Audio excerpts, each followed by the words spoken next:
بسم الله الرحمن الرحيم إذا جاء نصر الله والفتح ورأيت الناس يدخلون في دين الله أفواجا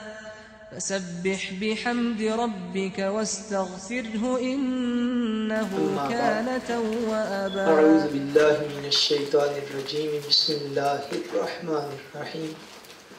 اللهم صل على سيدنا ومولانا محمد وعلى آله وأصحابه وبارك وسلم. الصلاة والسلام عليك يا رسول الله وعلى آلك وأصحابك يا سيدي يا حبيب الله.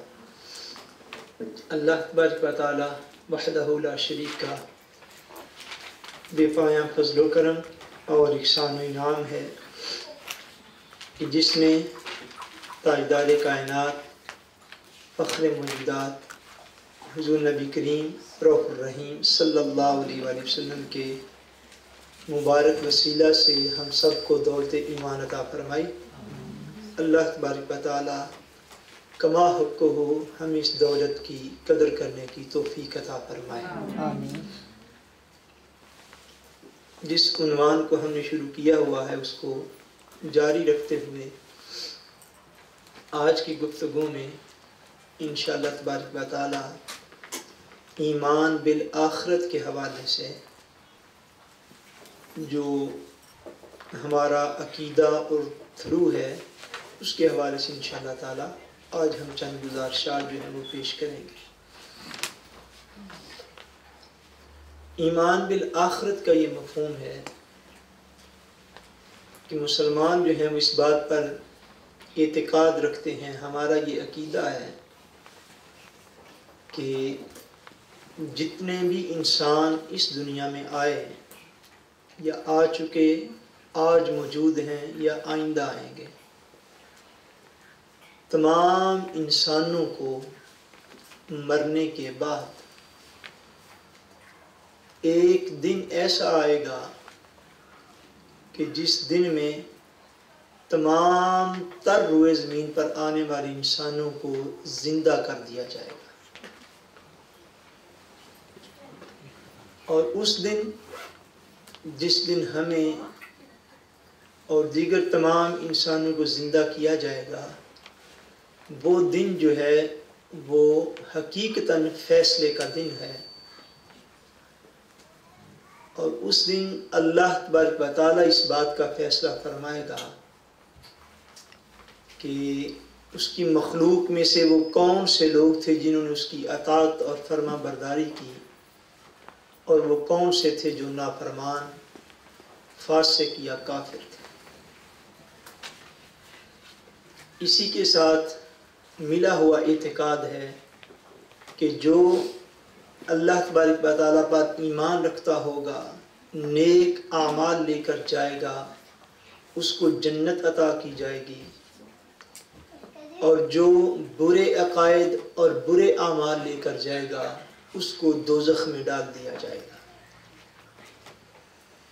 ایمان بالآخرت اور قیامت کے دن پر جو ہے یقین، یہ مسلمان کے ایمان کا حصہ ہے. جس طرح ہم اللہ تبارک و تعالیٰ کے ایک ہونے میں کوئی شک نہیں کرتے،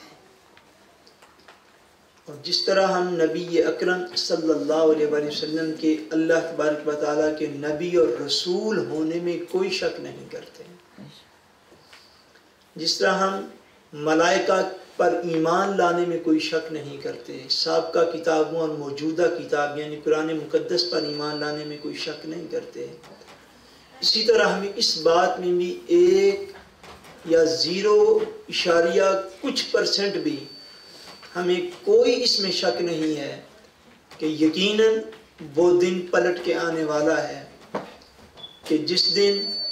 تمام تر انسانیت کو دوبارہ پیدا کر لیا جائے گا، اور ان کی پیدائش کے بعد ان کی ساری زندگی کا حساب کتاب جو ہے وہ ان سے لیا جائے گا. اس دن کو یوم آخرت کہتے ہیں، اس دن کو قیامت کا دن کہتے ہیں. اور اس عقیدہ قیامت کی بالکل سب سے پہلی بنیاد اور جہاں سے آخرت کا آغاز ہو جاتا ہے، وہ آخرت کا آغاز جو ہے وہ یوں سمجھیں کہ قبر سے اور مرنے کے بعد آخرت کا آغاز ہو جاتا ہے۔ قبر آخرت کی پہلی منزل ہے،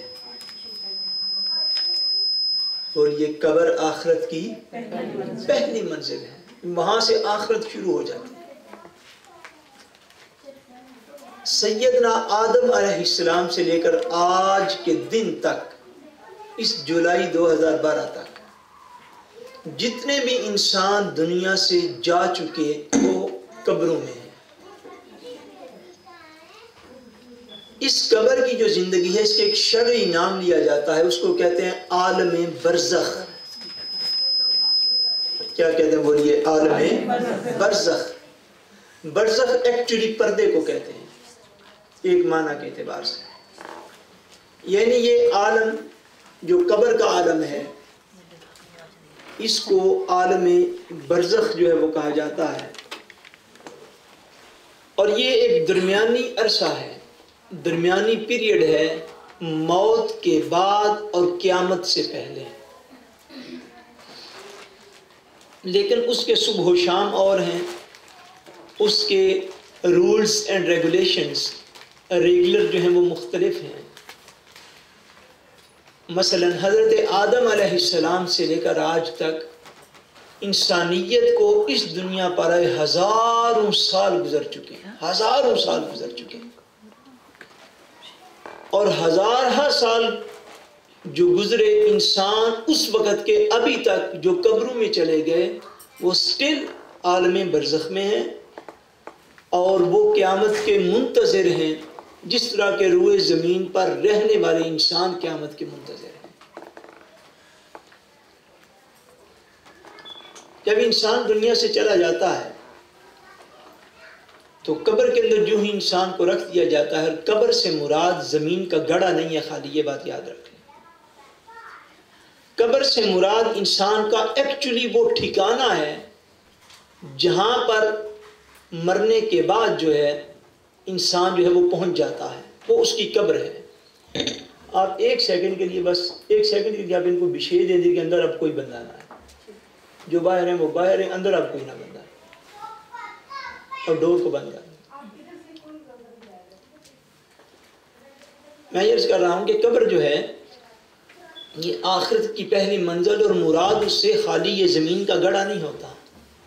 اس سے مراد یہ کہ مرتے وقت جس شخص کو جہاں بھی ٹھکانہ ملا ہے وہ اس کی قبر ہے۔ اگر کوئی شخص سمندر کے سفر میں مر گیا اور اس کو سمندر میں پھینک دیا گیا، وہ سمندر اس کی قبر ہے۔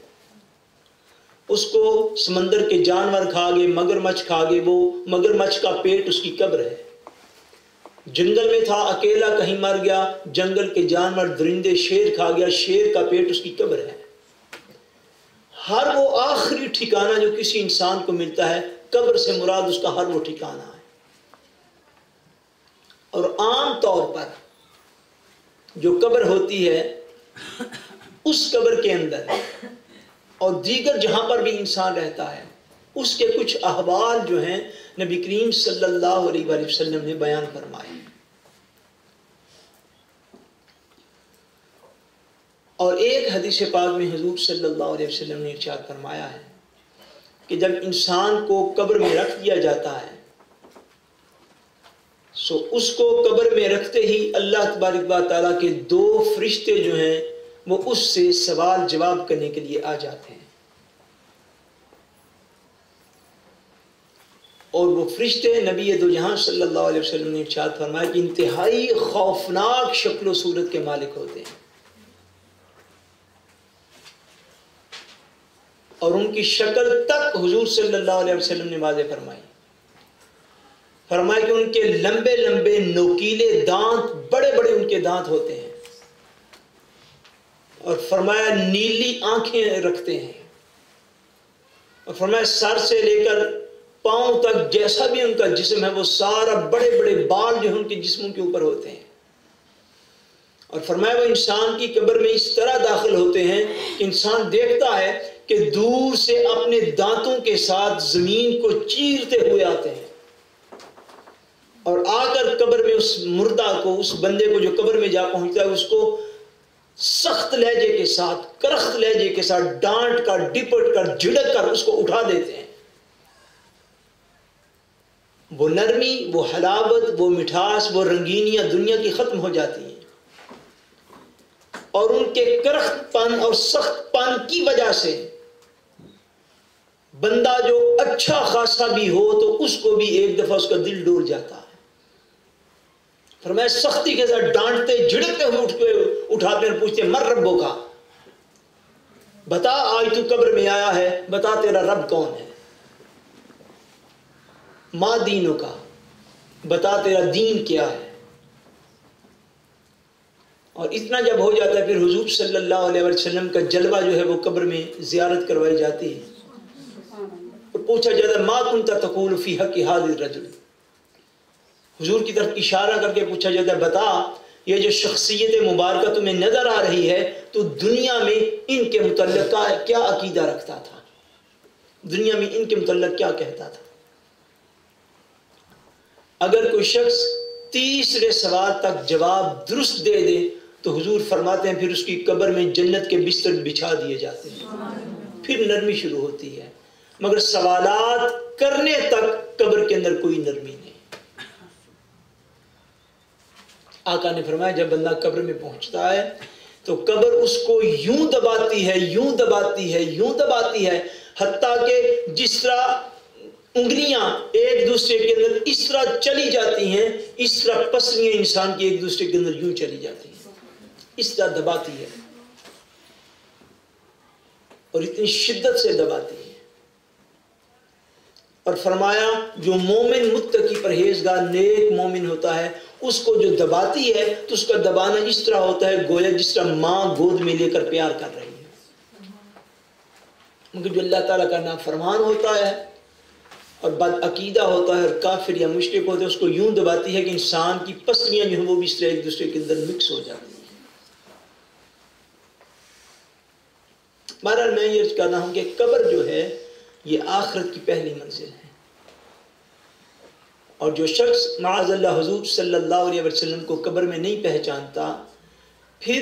اس کو اسی وقت قبر میں عذاب جو ہے وہ شروع کر دیا جاتا ہے، اور اس کے لیے جہنم کا بستر اور جہنم کا لباس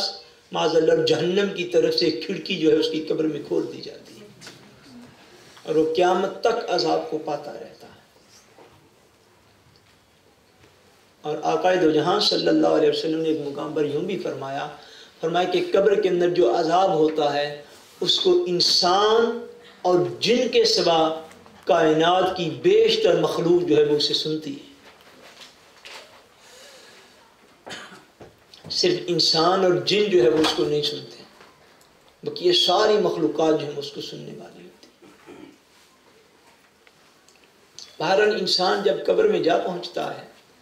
تو اس کی آخرت کی پہلی منزل جو ہے وہ شروع ہو جاتی ہے، اور قیامت کا دن آنے تک وہ پہلی منزل جو ہے وہ جاری رہتی ہے۔ قیامت کا جب اعلان ہوگا، جسے میں نے اگلے دن عرض کیا تھا، سور اسرافیل پھونکا جائے گا۔ سیدنا اسرافیل علیہ السلام جو اللہ تبارک و تعالیٰ کے انتہائی مقرب فرشتے ہیں، وہ سور جو ہے وہ پھونکیں گے، ایک آواز آئے گی، اور اس آواز کی اتنی شدت ہوگی کہ اس وقت روئے زمین پر رہنے والے تمام تر انسان، حیوان، حتیٰ کہ جنات، حتیٰ کہ ملائکہ، ساری مخلوق ایک اللہ کے سوا، جس کو مخلوق کہتے ہیں اور جو ذی روح ہے، جس کے اندر روح ہے اور جس کو مر جانا ہے، جس کو مخلوق کہتے ہیں، ساری مخلوق اس سور اسرافیل سے مر جائے گی، حتیٰ کہ حضرت اسرافیل علیہ السلام پر بھی وعدہ موت اسی سے پورا کر دیا جائے گا۔ اور قیامت جو ہے روئے زمین پر انسانوں کے لیے کسی مومن پر، حضور نے فرمایا کسی مومن پر قیامت نہیں آئے گی،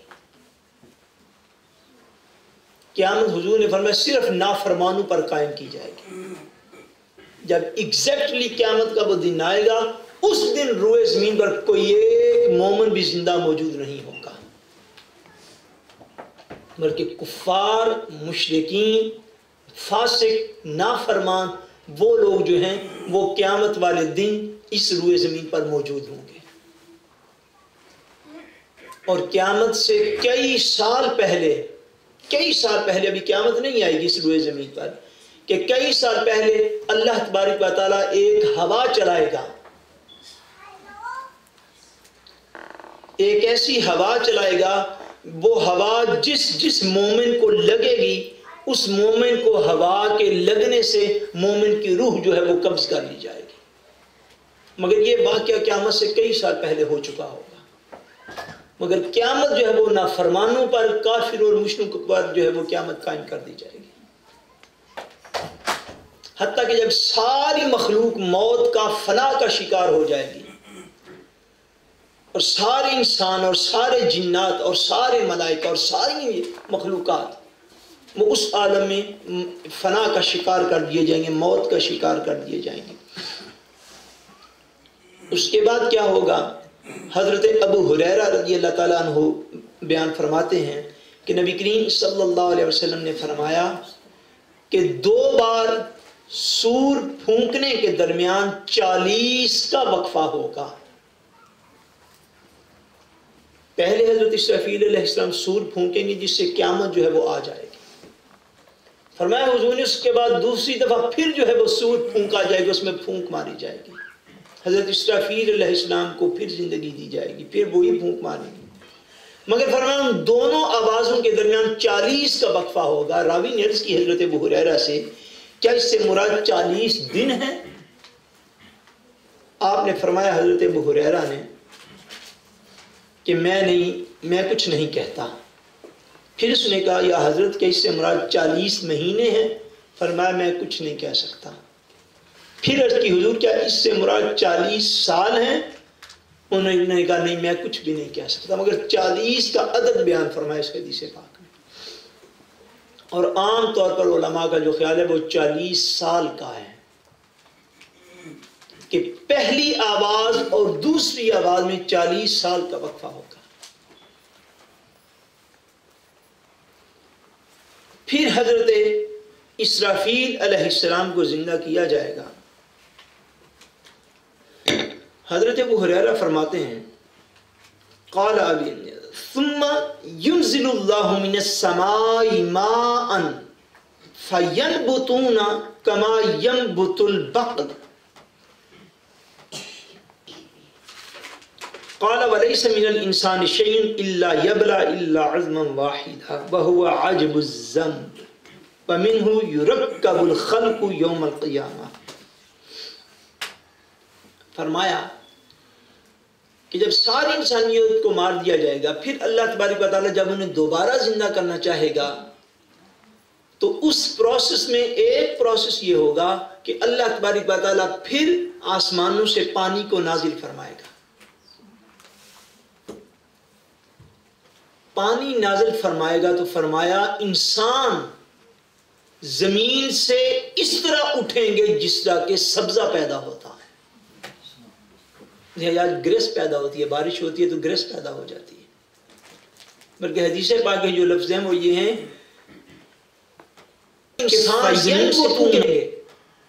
اللہ تبارک و تعالیٰ کی حکمت اور قدرت کا عالم آپ دیکھیں کہ خالق کائنات جس پروسیس سے چاہے انسان کو پیدا کرے مگر قیامت والے دن جب وہ سب کو زندہ کرے گا تو پھر یوں ہی زمین سے اٹھا لے گا جس آج وہ سبزے کو پیدا کرتا ہے، جس آج وہ درختوں کو پیدا کرتا ہے. وہ انسان جس کی ہڈیاں زمین کے اندر مل چکی ہوں گی، جس کی آج کوئی جسم کا عضو سلامت نہ رہا ہوگا، اور صرف قبر میں جانے کے چند دن کے بعد، صرف چند دن کے بعد بالفرض معاذ اللہ اگر کوئی شخص کسی قبر کو کھولے تو 40 دن بھی پورے نہیں لگتے کہ گوشت جو ہے وہ زمین کے ساتھ ختم ہو جاتا ہے، ہڈیاں زمین میں مل چکی ہوتی ہیں، سوائے ان لوگوں کے جن کے لیے اللہ کے رسول صلی اللہ علیہ وسلم نے ایکسیپشن بیان کر دی. جس طرح فرمایا کہ ان اللہ حرم علی الارض ان تاکل اجساد الانبیاء، فرمایا اللہ تعالیٰ نے زمین پر حرام کر دیا ہے کہ وہ انبیاء کرام کے جسموں کو نہیں کھا سکتے. فنبی اللہ حی و یرزق، فرمایا بے شک اللہ کے سارے نبی زندہ ہوتے ہیں اور ان کو اللہ کریم کی بارگاہ سے رزق دیا جاتا ہے. اسی طرح شہداء کا حکم ہے، جو لوگ اللہ کی راہ میں اپنی جان دے دیتے ہیں ان کے جسم کو زمین نقصان نہیں پہنچاتی. علاوہ عظیم وہ شخص کے جب انسان بچہ ہوتا ہے تو بچے سے جب وہ لڑکپن کی عمر میں آتا ہے، لڑکپن سے جوانی کی عمر میں آتا ہے، جوانی سے وہ پھر ادھیڑ عمری سے بڑھاپے میں چلا جاتا ہے. تو جس طرح بچے کا جسم جب ہوتا ہے تو وہی انسان ہوتا ہے، جب بوڑھا ہو جائے پھر بھی وہی انسان ہوتا ہے، حالانکہ جسم درمیان میں بڑے مراحل چینج کرتا چلا جاتا ہے. بہت سی خصوصیات جسم کے اندر پیدا ہوتی ہیں نئی، بہت سی خصوصیات جو وہ ختم ہو جاتی ہیں. یعنی انسان ایک پروسیس کے تحت بڑا ہوتا ہے، لیکن پہلے دن جو پیدا ہوا وہی انسان 70 سال کی زندگی میں بھی وہی ہوتا ہے، چاہے جائے کہ اس کے جسم کے اندر بہت ساری تبدیلیاں آ چکی ہوتی ہیں. اسی طرح اللہ تبارک و تعالیٰ انسان کو اسی جسم کے ساتھ، بے شک اس کی ہڈیاں زمین میں مل گئی، بے شک اس کو جنگل میں شیر کھا گیا، بے شک اس کو سمندر میں مگرمچھ نے نگل لیا، بے شک اس کے ہوائی جہاز میں پرزے اڑ کے رہ گئے، مگر اسی جسم کے ساتھ قیامت کے دن اللہ کریم پھر اس کو اسی زمین سے، اسی سمندر سے، اسی فضا سے ان ذرات کو حکم دے گا. اور آج جس انسان کو جو جسم ملا ہے، اسی جسم کے سارے ذرات اکٹھے کر کے اس انسان کو دوبارہ سے کھڑا کر دیا جائے گا. وہ جہاں ہوں گے تو اسی کائنات کے اندر نا، وہ جہاں بھی چلے جائیں ہوں گے تو اسی کائنات کے اندر. حتیٰ کہ حضور صلی اللہ علیہ وسلم نے ارشاد فرمایا کہ وَلَيْسَ مِنَ الْإِنسَانِ شَيْءٌ إِلَّا يَبْلَى إِلَّا عَظْمًا، فرمایا کہ اس انسانوں کی سارے کے سارا جسم جو ہے ہڈیاں گل جاتی ہیں سوائے ایک ہڈی کے. ہڈیاں زمین کے اندر گل جاتی ہیں، فرمایا سوائے ایک ہڈی کے. عرض کی گئی وہ کون سی ہڈی ہے؟ فرمایا واحدم وہو عجب الذنب، فرمایا ایک ہڈی ہے جس کو عجب الذنب کہتے ہیں. وَمِنْهُ يُرَكَّبُ الْخَلْقُ يَوْمَ الْقِيَامَةِ، فرمایا وہ ایک ہڈی کا ایک سرا سا ہوتا ہے، شاید وہ ذرے برابر ہی کیوں نہ ہو. فرمایا وہ انسان کی رگ میں، یہ حدیث پاک ہے، انسان کی پشت میں، اور انسان کی پشت رگ جہاں پہ ختم ہوتی ہے اس کے نچلے حصے میں فرمایا ہڈی کا ایک ذرہ ایسا ہے جو سارا کچھ بھی ہو جائے وہ پھر بھی برقرار رہتا ہے. اور فرمایا اسی سے انسان کو پیدا کیا گیا، اور وہ ذرہ جہاں بھی موجود ہوگا اللہ کریم اسی سے پھر اسی انسان کو اسی جسم کے ساتھ دوبارہ قیامت والے دن زندہ فرما دے گا. اور فرمایا وہ جو ہڈی کا سرا ہے اس کو مٹی نقصان نہیں پہنچا سکتی، اور اسی وہ جو ہڈی کا سرا اسی سے انسان کو پھر کھڑا کر دیا جائے گا، بے شک وہ ذرہ کہیں بھی کیوں نہ موجود. جب انسان کھڑا ہو جائے گا تو یہ عالم یوم القیامہ ہوگا، یہ قیامت کا دن ہوگا. سارے انسان جو ہیں وہ کھڑے ہو جائیں گے، اور زمین کو اللہ تبارک و تعالیٰ نے قرآن مجید میں ایک مقام پر ارشاد فرمایا کہ زمین کو ہم دوبارہ سے پیدا فرمائیں گے. فرمایا یہ حق ہے جو ہم تمہیں بتا رہے ہیں کہ زمین کو دوبارہ ہم پیدا کریں گے.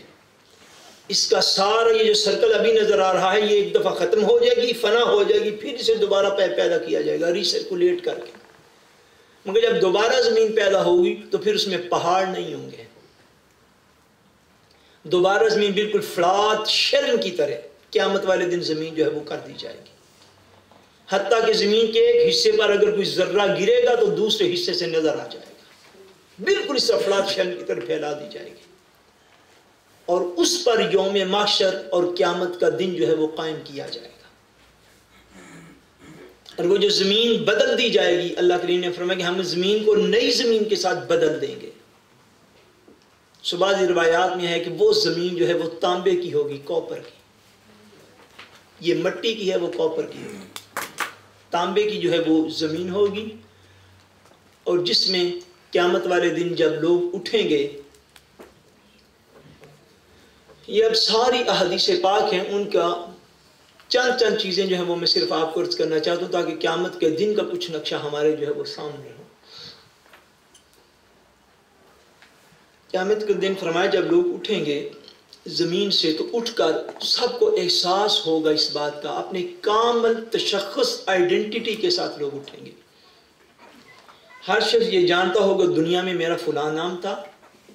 میرے باپ کا فلاں نام تھا، میں دنیا میں فلاں علاقے امرودے کے اندر رہا کرتا تھا، اور میں دنیا میں اس عرقے کے ساتھ وابستہ تھا، اور دنیا میں یہ کام میں کر کے آیا ہوں، یہ کام میں نے نہیں کیے، اچھا تھا یا برا۔ وہ مکمل کانسیپٹ اور شعور جو ہے وہ انسان کو قیامت والے دن نصیب ہوگا، پھر اسے اٹھایا جائے گا۔ اور حالت یہ ہوگی قیامت والے دن کہ جو ہی انسان اٹھے گا تو عالم محشر کی گرمی سے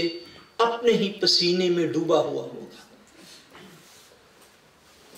اور حضور صلی اللہ علیہ وسلم نے فرمایا کہ کسی کا پسینہ جو ہے اس کے پاؤں تک ہوگا، کسی کا اس کے گھٹنوں تک ہوگا، معاذ اللہ، فرمایا کسی کا اس کے سینے تک ہوگا، کئیوں کا فرمایا ان کے کانوں تک جا پہنچے گا۔ اور یہ اپنے اپنی اعمال جو ہیں ان کے اعتبار سے اور اپنے اپنے عقائد جو ہیں ان کے اعتبار سے ہوگا۔ اس قیامت کے دن کی گرمی کو اس دنیا کی گرمی میں بندے کو سمجھ لینا چاہیے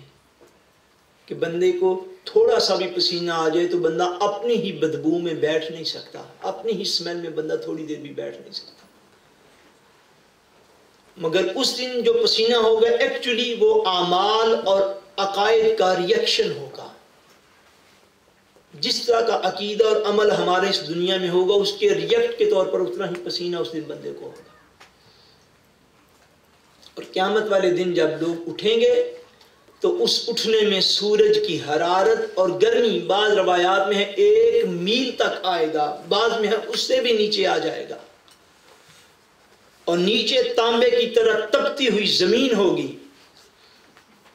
اس میں لوگ جب اٹھیں گے تو اٹھ کے دائیں بائیں دیکھیں گے، اور قیامت کے دن قرآن مجید نے فرمایا یوم یفر المرء من اخیہ، اس قیامت کی گرمی میں لوگ اتنے بے حال ہو جائیں گے کہ ایک دوسرے کے قرب میں ہونے کے باوجود کوئی شخص کسی کو دیکھنا گوارا نہیں کرے گا۔ ہر ایک کو اپنے امتحان کی اتنی فکر اس دن لگی ہوگی کہ اس دن کوئی شخص کسی دوسرے کو نہیں دیکھے گا، اپنے دھیان میں مست جا رہے ہوں گے، اپنے دھیان میں دوڑ رہے ہوں گے، بھاگ رہے ہوں گے کہ آج ہم کہاں چلے جائیں۔ مگر فرمایا بھائی بھائی سے جدا ہو جائے گا، دوست دوست کو چھوڑ بیٹھے گا، یہ تو کچھ بھی نہیں۔ قرآن نے فرمایا حتیٰ کہ ماں بیٹے کو نہیں پوچھے گی، بیٹا ماں کی خبر نہیں رکھے گا، باپ اولاد کی طرف نہیں دیکھے گا، اولاد باپ کی طرف نہیں دیکھے گی۔ سارے انسان اس قیامت والے دن میں، جس کو اللہ کریم نے فرمایا 50,000 سال کا وہ دن ہوگا، ایک دن جس کو دنیا میں آپ 50,000 سال گنتے ہیں، فرمایا 50,000 سال کا وہ ایک دن ہوگا۔ اور جب دنیا کے کم و بیش 25,000 سال اس طرح گزر جائیں گے کہ لوگ قبروں سے بھی اٹھے ہوں گے، اوپر سے سورج کی گرمی ہوگی، اوپر سے نیچے سے زمین تانبے کی طرح کانپ رہی ہوگی، لوگ پسینے کے اندر شرابور ہوں گے، اس حالت میں فرمایا کم بیش آدھا دن گزر جائے گا۔ مراد یہ کہ دنیا کے 25,000 سال گزر جائیں گے تو انسان اللہ کی بارگاہ میں دعا کریں گے کہ یا اللہ اس سے تو بہتر ہے ہمیں دوزخ میں پھینک دیں مگر ہمارا حساب تو کر۔ وہ حساب جس کے بعد خبر ہونی ہے کہ جنت میں جائیں گے یا دوزخ میں جائیں گے۔ مگر خالی قیامت کے دن کی یہ سختی ہوگی، حضور نے فرمایا حدیث پاک میں ابھی نہ جنتیوں کو جنت دی جائے گی نہ دوزخیوں کو دوزخ دی جائے گی، مگر جو لوگ اپنے جانوروں کی زکوٰۃ ادا نہیں تھے کرتے وہ جانور دوڑتے ہوئے آئیں گے اور میدان محشر میں ان لوگوں کو روند کر آگے چلے جائیں گے، پھر ادھر سے آئیں گے، پھر ان لوگوں کو روند کر آگے چلے جائیں گے جو اپنے مال و دولت کی زکوٰۃ نہیں دے دیتے۔ حضور نے فرمایا انہیں گرم کر کے دوزخ کی آگ پر ان کی پیشانیوں پر ان کے چہروں پر لگایا جا رہا ہوگا، مگر ابھی حساب نہ جنتی جنت میں جائیں گے نہ دوزخی دوزخ میں جائیں گے، ابھی قیامت کا دن برقرار ہوگا تو یہ عذاب شروع کر دیے جائیں گے۔ اس میں لوگ جو ہیں لوگ بھاگتے پھریں گے اور ان کی بھاگ دوڑ میں اور پریشانی میں پکار اٹھیں گے اس سے تو بہتر ہے جہنم ہی مل جاتی، مگر یا اللہ حساب تو شروع کر، خالق کائنات حساب شروع نہیں فرمائے گا۔ فرمایا کہ جب آدھا دن کم و بیش گزر جائے گا تو پھر لوگ ایک دوسرے کو پوچھیں گے ہمیں تو آواز بھی کوئی نہیں آ رہی, ہمیں تو کوئی جواب بھی نہیں دے رہا, تو اب جس طرح دنیا میں کرتے تھے آؤ اب اس طرح کرتے ہیں. لوگ پوچھیں گے, یہ سارے لوگ آپس میں مشورہ کریں گے. فرمایا کیا؟ کچھ لوگ کہیں گے یار جب دنیا میں کوئی کام نہیں تھا ہوتا تو ہم کوئی سفارشی ڈھونڈا کرتے تھے, تو آؤ آج محشر کی گرمی میں, یہ صحیح مسلم کی حدیث پاک ہے, آؤ آج محشر کی گرمی میں اللہ کی بارگاہ میں کسی کو سفارشی بناتے ہیں. حضور نے فرمایا ساری دنیا چل کر حضرت آدم علیہ السلام کے پاس پہنچے گی, ان کے سامنے ہاتھ باندھ کے کھڑی ہوگی دنیا اور ان کے فضائل بیان کرے گی, ان کی ثنا کرے گی, ان کی فضائل بیان کرے گی, اور بیان کرتے کرتے یہ کہے گی کہ آپ آدم ہیں, اللہ کی پہلے نبی ہیں, پہلے انسان ہیں. تو آپ اللہ کی بارگاہ میں دعا کریں کہ اللہ کریم یہ سختی ختم کرے اور حساب کتاب شروع ہو جائے. حضرت آدم فرمائیں گے جتنے جلال میں آج میں نے اپنے رب کو دیکھی سے پہلے کبھی نہیں دیکھا, تو میں تو اپنے رب کی بارگاہ میں آج دعا نہیں کر سکتا, جاؤ تم کسی اور کے پاس چلے جاؤ. وہ کہیں گے یا حضرت کس کے پاس جائیں اگر آپ بھی دعا نہیں کرتے؟ وہ کہیں گے جاؤ نوح علیہ السلام کے پاس چلے جاؤ. پھر لوگ نوح علیہ السلام کے پاس جا کے ان کی تعریف کریں گے, ان کی بارگاہ میں ریکویسٹ کریں گے. وہ بھی کہیں گے جتنا جلال اور غضب میں نے آج اپنا رب دیکھا کبھی نہیں دیکھا, مجھے معاف رکھو, کسی اور کے پاس جاؤ. لوگ پوچھیں گے کس کے پاس جائیں؟ وہ فرمائیں گے جو حضرت ابراہیم علیہ السلام کے پاس جاؤ. حتیٰ کہ سارے انبیاء کرام سے جتنے بھی جلیل اور قدر نبی گزرے, ان کی بارگاہ سے ہوتے ہوتے لوگ حضرت عیسیٰ علیہ السلام کے پاس آ پہنچیں گے. کہیں گے حضرت آپ اللہ کی روح ہیں, اللہ کا کلمہ ہیں, اللہ تعالیٰ نے آپ کو بغیر باپ کے پیدا فرمائی, اتنی عظمتیں دی, آپ ہی ہمارے لیے دعا کر دیں. عیسیٰ علیہ السلام بھی کہیں گے میں بھی تمہارے لیے دعا نہیں کرتا, جاؤ محمد مصطفیٰ کی بارگاہ میں چلے جاؤ.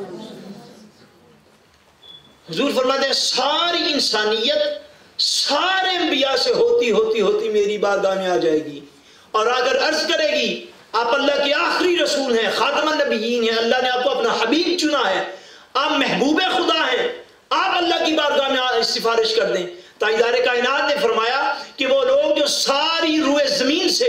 حتیٰ کہ انبیاء سے مایوس ہو کر ساری روئے زمین کا چکر لگاتے لگاتے جب میری بارگاہ میں پہنچیں گے تو میں فرماؤں گا آنا لہا آنا لہا آنا لہا. ہاں اس کام کے لیے آج کے دن صرف میں ہی ہوں, میں ہی وہ اللہ کریم کے فضل سے وہ استطاعت رکھتا ہوں کہ اپنے مالک کی بارگاہ میں آج میں دعا کروں.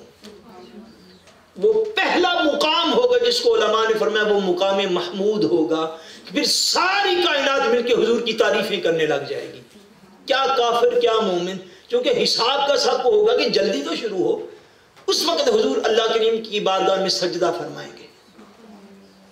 اور عرض کریں گے یا اللہ حساب کے معاملے میں تھوڑی جلدی فرما. سو جب حساب کتاب ہوگا جنتی جنت میں چلے جائیں گے, دوزخی دوزخ میں چلے جائیں گے. جنت اور دوزخ کے بلکہ حساب کتاب کے دوران حضور صلی اللہ علیہ وسلم نے فرمایا سب سے پہلے حضور صلی اللہ علیہ وسلم کچھ لوگوں کی شفاعت فرمائیں گے, حتیٰ کہ حضور کی شفاعت کا سلسلہ بڑا دراز ہو جائے گا. پھر دیگر انبیاء کرام, اولیاء کرام, شہداء کرام, حتیٰ کہ حضور نے فرمایا اگر کسی شخص کا نابالغ بچہ دنیا سے چلا گیا ہے وہ نابالغ بچہ بھی اپنے والدین کی شفاعت کرے گا, وہ بھی ان کے لیے اللہ کی بارگاہ میں پھر سفارش کر لے گا. حضور سے سن کے سب کو تھوڑا تھوڑا حوصلہ ہو جائے گا, اور میں وہ بھی اللہ کریم کی بارگاہ میں سفارش کرے گا یا اللہ یہ میرے والدین ہیں, میں تو معصوم گناہوں سے پاک ہوں, تو میری خاطر انہیں بھی معاف کر دے.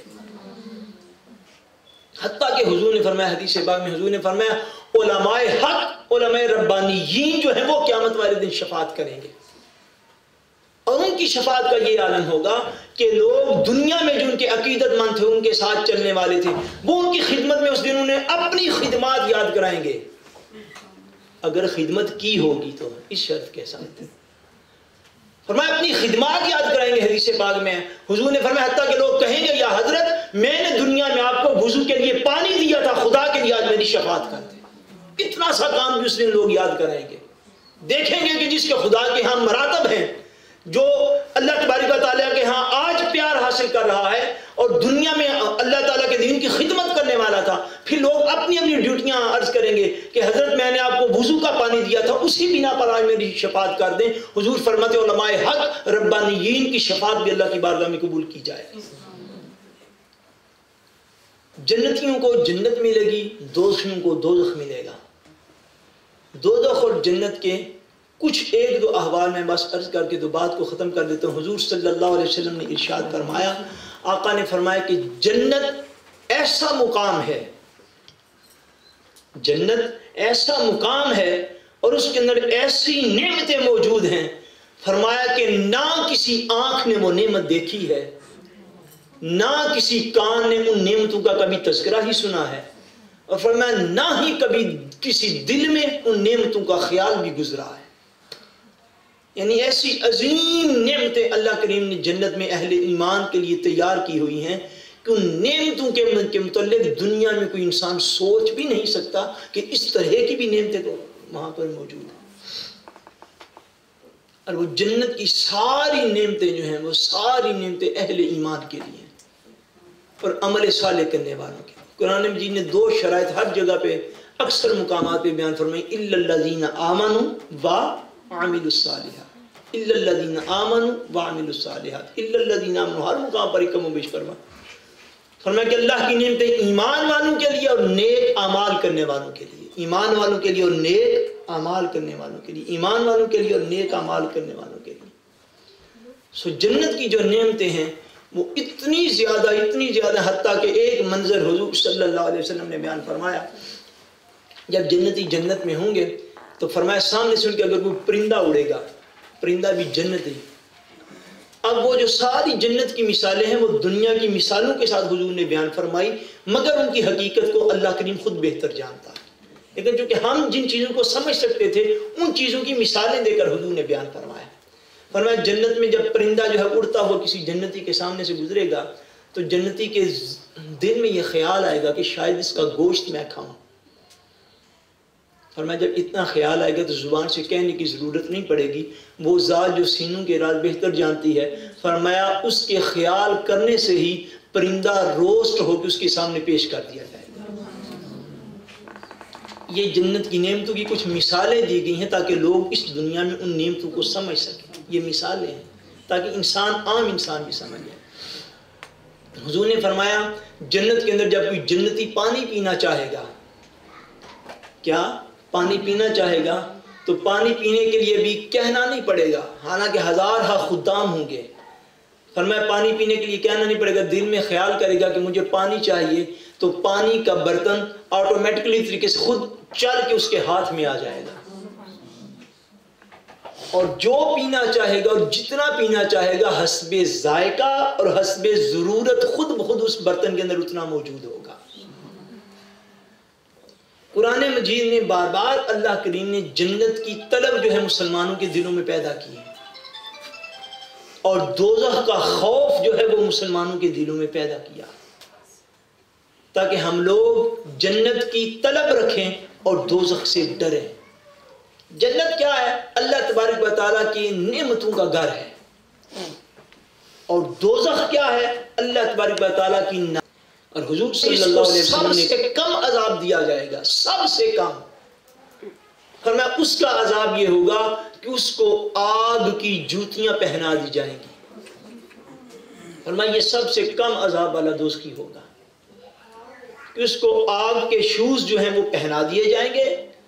اور دنیا کی آگ حضور صلی اللہ علیہ وسلم کے فرمان کے مطابق حضور نے فرمایا کہ دنیا کی آگ جہنم کی آگ کا 70واں حصہ ہے، 70 جس کو ہم کہتے ہیں۔ فرمایا کہ دنیا کی آگ دوزخ کی آگ کا 70واں حصہ ہے، اس سے 70 گنا زیادہ شدت کے ساتھ دوزخ کی آگ ہوگی، اور سب سے کم جس کو عذاب دیا جا رہا ہوگا اس کو دوزخ کی آگ کی جوتیاں اور شوز پہنا دیے جائیں گے۔ اور حضرت جبریل امین علیہ السلام نے، بلکہ میں بس ایک اسی روایت کو بیان کرتا ہوں، فرمایا اس کو آگ کی جوتیاں پہننے سے اتنی شدت اور اتنی حدت اور اتنی گرمی پہنچے گی کہ اس کا سر اس کی گرمی سے کھول رہا ہوگا، اور اتنا سخت عذاب ہوگا کہ وہ یہ سمجھے گا کہ شاید دوزخ میں سب سے برا عذاب مجھے دیا جا رہا ہے، حالانکہ فرمایا سب سے ہلکا عذاب اس شخص کا ہوگا، اور وہ اتنا شدید تر ہوگا کہ وہ بندہ یہ سمجھے گا شاید سب سے زیادہ عذاب مجھے دیا گیا ہے۔ حضور فرماتے ہیں کہ اللہ کریم اس بندے کو مخاطب فرمائے گا اور پوچھے گا کہ عذاب میں تم گرفتار ہو، مجھے ایک بات تو بتاؤ۔ عرض کی جائے گی کیا؟ فرمایا اب اگر روئے زمین پر جتنی نعمتیں تھیں، دنیا کا مال و زر، سونے چاندی، آئل گیس، سارے روئے زمین کے خزانے اگر تمہیں مل جائیں تو کیا تم سارے وہ خزانے دے کر اس عذاب سے نجات پانا چاہتے ہو؟ وہ شخص عرض کرے گا یا اللہ اگر وہ سارے خزانے تو مجھے دے دے تو میں لمحہ بھر بھی نہیں لگاؤں گا، وہ میں تمہیں دے دوں گا، بس یہ میرا عذاب معاف کر دے۔ پھر اللہ کریم کی طرف سے ارشاد ہوگا یاد رکھ دنیا میں ہم نے تم سے اس سے کہیں کم چیزوں کا مطالبہ کیا تھا، ہم نے ساری روئے زمین کا سونا چاندی تب تو نہیں مانگا تھا، ہم نے ساری دنیا کے خزانے تب تو تم سے کھریوے نہیں کیے تھے، تب تو اتنا ہی کہا تھا بس جھوٹ نہیں بولنا، بس چھوٹے چھوٹے خراب تھے ہماری دنیا کی زندگی میں، اتنا ہی بس کہا تھا کسی کی غیبت نہیں کرنی، اتنا ہی ہم نے کہا تھا مال حرام نہیں کھانا، اتنا ہی کہا تھا حرام چیزیں پینی نہیں ہے، اتنا ہی کہا تھا دن میں 5 مرتبہ ہماری عبادت کرنی ہے، اور ہم نے کیا کہہ دیا تھا؟ اتنا ہی کہا تھا سال میں 1 مہینے کے روزے رکھنے ہیں۔ فرمایا دنیا میں تو ہم نے تم سے کچھ بھی مطالبہ نہیں کیا تھا، آج جو ساری روئے زمین کے خزانے دے کر سب سے ہلکے عذاب سے بچنا چاہتے ہو، دنیا میں ہم نے تم سے کیا مطالبہ کیا تھا؟ بس یہی کہ دوسرے انسانوں کی عزت کو اپنی زبان سے تار نہ کرنا، بس یہی کہا تھا کہ مال حلال کھانا، حرام اپنے منہ کے نیچے نہ لے کے جانا، بے شک بھوکے مرنا پڑ جائے، یہی کہا تھا کم سواری پر گزارا کر لینا مگر حرام لے کر اعلیٰ سواریاں نہ خرید لینا، یہی کہا تھا چھوٹے مکانوں میں گزارا کر لینا مگر حرام کھا کے بڑے بڑے محلات نہ بناتے پھرنا۔ میں فرمایا دنیا میں تو ہم نے کچھ بھی ڈیمانڈ نہیں تم سے کی تھی، آج جو ساری دنیا دینے کو تیار ہو، دنیا میں تم نے کیوں نہیں یہ بات سوچی؟ یہ سوچنے کا وقت ہے، یہ عمل کا وقت ہے، یہ اصلاح کا وقت ہے۔ اگر اس وقت کو ہم بھول بیٹھے اپنی غفلتوں کے اندر اور مہینہ مہینہ روزانہ آ کر درس حدیث سنتے بھی رہے، دیتے بھی رہے، بولتے بھی رہے، اور کچھ بھی عملی طور پر انقلاب نہ آیا، یہ سارا وقت بھی برباد اور ضائع چلا گیا، یہ سارا کچھ برباد ہو گیا ہمارا۔ وقت دیا، اصلاح نہیں لی، قرآن پڑھا، عمل نہیں کیا، حدیث سنی، روٹین میں سن کے بھول کے اٹھ کے چلے گئے، کچھ بھی نہیں کیا۔ یہ یوم القیامہ ہے کہ قیامت کے دن پر جنت پر اور دوزخ پر ایمان، یہ مسلمان کی ایمان کا حصہ ہے، اور جو اس کو حصہ عملی اور شعوری طور پر سمجھ لے ان کی زندگیاں ایسے نہیں ہوتی جیسے عام طور پر ہماری زندگی ہے۔ آپ دیکھ لیں میری آپ کی ہم سب کی ساری پلاننگ صرف دنیا کی زندگی تک محدود ہے۔ ہم بچے کو اعلیٰ دنیا کی ایجوکیشن دیتے ہیں تاکہ اس کو اچھی تنخواہ مل جائے، دیٹس آل، یعنی پلاننگ دیکھ لیں، ہماری پلاننگ صرف دنیا کی زندگی۔ ہم اچھے سے اچھا لباس خریدتے تاکہ دوست رشتہ دار کے یار بڑے مہنگے کپڑے پہنتا، اعلیٰ سے اعلیٰ مکان بناتے تاکہ معاشرے میں ہماری عزت رہے، وہ معاشرہ جو موت کے ساتھ ختم ہے۔ یعنی اب صبح سے لے کر شام تک، بچپن سے لے کر جوانی بڑھاپے تک، ہماری ساری کی ساری پلاننگ صرف قبر میں جانے تک ہے، حالانکہ زندگی اس کے بعد شروع ہونے والی ہے، ختم نہیں ہونے والی زندگی تو اس کے بعد شروع ہونی ہے۔ یہ اس زندگی کی تیاری کے دن ہیں، جیسا ایگزام ہوتا ہے نا، سالانہ ایگزام، تو جو سالانہ ایگزام ہوتے ہیں اس کے لیے اسٹوڈنٹ سارا سال محنت کرتے ہیں، حالانکہ ایگزام سال کے بعد ہونا ہوتا ہے۔ یہ زندگی جو ہے یہ اس بڑی زندگی کا تیاری کے یہ دن ہے، اور تیاری کے ان دنوں میں افسوس ہم غافل ہو گئے ہیں، ہم تیاری نہیں کر رہے، ہم تو صبح سے لے کر شام تک دنیا کے پیچھے پیچھے مارے مارے بھاگ رہے ہیں۔ اللہ تبارک و تعالی ہماری اصلاح فرمائے اور ہمیں ایسی توبہ کی توفیق عطا کرے جس سے وہ راضی ہو جائے، ہماری پچھلی زندگی کی غلطیوں کی تلافی ہو سکے، اور ہم ایسی عظیم توبہ کریں کہ جس توبہ پر ملائکہ بھی رشک کریں اللہ کریم کی بارگاہ۔ اللہ کریم ہم سب کا خاتمہ بالایمان فرمائے، وما علینا الا البلاغ۔